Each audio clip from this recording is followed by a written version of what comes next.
વસાવા આદિવાસી સમાજના યોદ્ધા છે.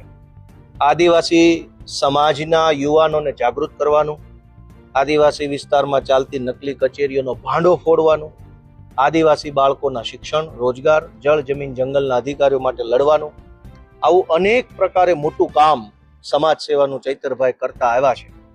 અને ચૈતરભાઈએ જે રીતે સમાજને જગાડ્યો એનાથી ડરીને ભાજપે એમના ઉપર જુઠ્ઠો કેસ કર્યો અને જુઠ્ઠા કેસ ચલાવી સરકારી વકીલ, સરકારી પોલીસ, સરકારી FSL, સરકારી પંચો આ બધાનો દુરુપયોગ કરી ચૈતરભાઈને એક સજા આપવામાં આવી. અમે હાઈકોર્ટમાં ન્યાયની આશાએ અરજી કરી હતી, પણ આજે જે મને જાણવા મળ્યું એ પ્રમાણે હાઈકોર્ટમાંથી ચુકાદો આવ્યો અને ચૈતરભાઈને અમારી જે આશા હતી એ પ્રકારેનું રિલીફ મળી નથી હાઈકોર્ટમાંથી, જે અમારા માટે બહુ દુઃખદ બાબત છે.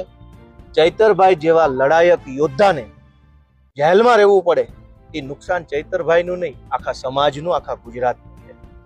આ લઠ્ઠાકાંડ કરનારાઓ મહેલમાં અને ચૈતરભાઈ જેલમાં, આ લોકશાહી નથી. અને એટલે ચૈતરભાઈને જેલમાંથી છોડાવવા માટે હવે પછીનો અમારી પાસે જે રસ્તો છે સુપ્રીમ કોર્ટ, ત્યાં સુધી જઈશું.